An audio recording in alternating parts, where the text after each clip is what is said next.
Mobile की लत। मैं बिस्तर पर ही था। अचानक छाती में दर्द होने लगा। मुझे हार्ट अटैक की तकलीफ तो नहीं है। ऐसे विचारों के साथ मैं आगे वाली बैठक के कमरे में गया। मैंने देखा कि मेरा पूरा परिवार मोबाइल में व्यस्त था। मैंने पत्नी को देखकर कहा, मेरी छाती में आज रोज से कुछ ज़्यादा दर्द हो रहा है। डॉक्टर को दिखा कर आता हूँ। हाँ, मगर संभल कर जाना। काम हो तो फ़ोन करना। मोबाइल में देखते देखते ही पत्नी बोली। मैं एक्टिवा की चाबी लेकर पार्किंग में पहुंचा। पसीना मुझे बहुत आ रहा था। एक्टिवा स्टार्ट नहीं हो रही थी। ऐसे वक्त हमारे घर का काम करने वाला ध्रुव साइकिल लेकर आया। साइकिल को ताला लगाते ही उसने मुझे सामने खड़ा देखा। क्यों साहब, एक्टिवा चालू नहीं हो रही है? मैंने कहा, नहीं, आपकी तबीयत ठीक नहीं लगती साहब। इतना पसीना क्यों आ रहा है? साहब, इस हालत में स्कूटी को किक नहीं मारते, मैं किक मारकर चालू कर देता हूँ। ध्रुव ने एक ही किक मारकर एक्टिवा चालू कर दिया। साथ ही पूछा, साहब अकेले जा रहे हो? मैंने कहा, हाँ। उसने कहा, ऐसी हालत में अकेले नहीं जाते, चलिए मेरे पीछे बैठ जाइए। मैंने कहा, तुम्हें एक्टिवा चलानी आती है? साहब, गाड़ी का भी लाइसेंस है, चिंता छोड़कर बैठ जाइए। एक अस्पताल में हम पहुँचे। ध्रुव दौड़कर अंदर गया और व्हील चेयर लेकर बाहर आया। साहब, अब चलना नहीं, इस कुर्सी पर बैठ जाओ। ध्रुव के मोबाइल पर लगातार घंटियां बजती रही। मैं समझ गया था, फ्लैट में से सबके फ़ोन आते होंगे कि अब तक क्यों नहीं आया। ध्रुव ने आखिर थक कर किसी को कह दिया कि आज नहीं आ सकता। ध्रुव को डॉक्टर जैसे व्यवहार कर रहा था। उसे बिना बताए ही मालूम हो गया था कि साहब को हार्ट की तकलीफ है। लिफ्ट में से व्हील चेयर आईसीयू की तरफ ले गया। डॉक्टरों की टीम तो तैयार ही थी। मेरे तकलीफ सुनकर सब टेस्ट शीघ्र ही की। डॉक्टर ने कहा, आप समय पर पहुंच गए हो। इसमें आपने व्हील चेयर का उपयोग किया, वह आपके लिए बहुत फायदेमंद रहा। अब किसी की राह देखना आपके लिए बहुत ही हानिकारक है। इसलिए बिना देर किए हमें हार्ट का ऑपरेशन करके आपके ब्लॉकेज को जल्द ही दूर करने होंगे। इस फॉर्म पर आपके स्वजन के हस्ताक्षर की ज़रूरत है। डॉक्टर ने ध्रुव की ओर देखा। मैंने कहा, बेटा दस्तखत करने आते हैं? उसने कहा, इतनी बड़ी जिम्मेदारी मुझ पर ना डालो। बेटा, तुम्हारी कोई जिम्मेदारी नहीं है। तुम्हारे साथ भले ही खून का संबंध नहीं है, फिर भी बगैर कहे तुमने अपनी जिम्मेदारी पूरी की। वह जिम्मेदारी हकीकत में मेरे परिवार की थी।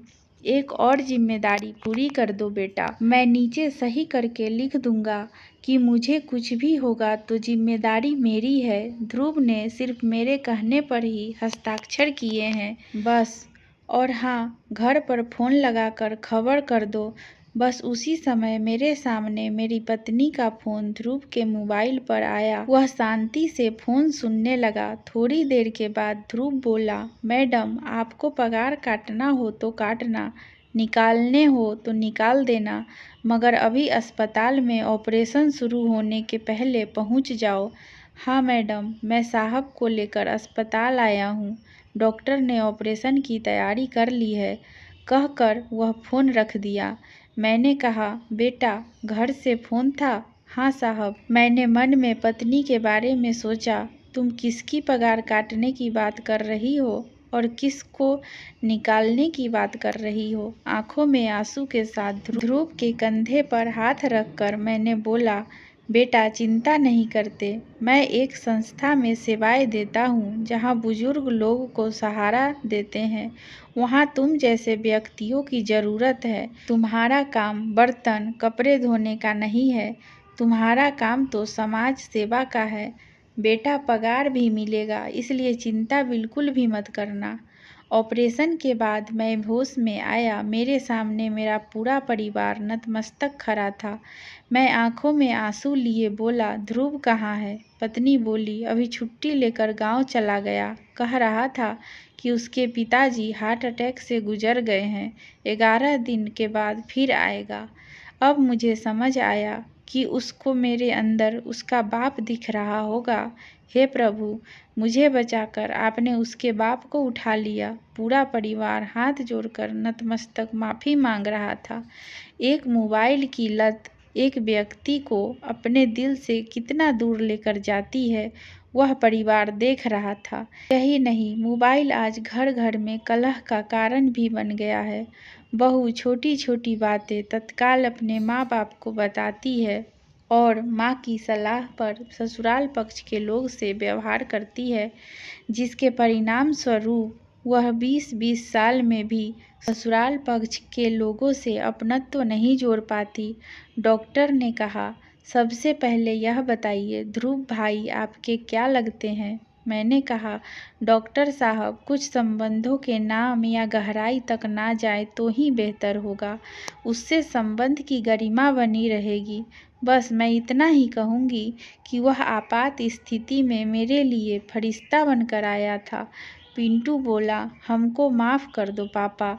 जो फर्ज हमारा था वह ध्रुव ने पूरा किया।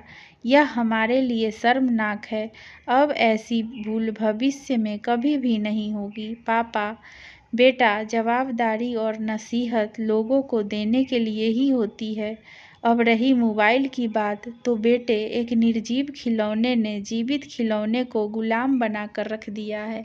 अब समय आ गया है कि उसका मर्यादित उपयोग करना होगा, नहीं तो परिवार, समाज और राष्ट्र को उसके गंभीर परिणाम भुगतने पड़ेंगे और उसकी कीमत चुकाने के लिए तैयार रहना पड़ेगा।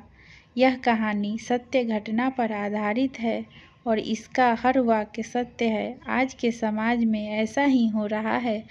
दोस्तों, आपको कहानी कैसी लगी? अगर कहानी पसंद आई हो तो एक लाइक ज़रूर करें और आगे हमारी ऐसी ही कहानी सुनने के लिए चैनल को सब्सक्राइब करें।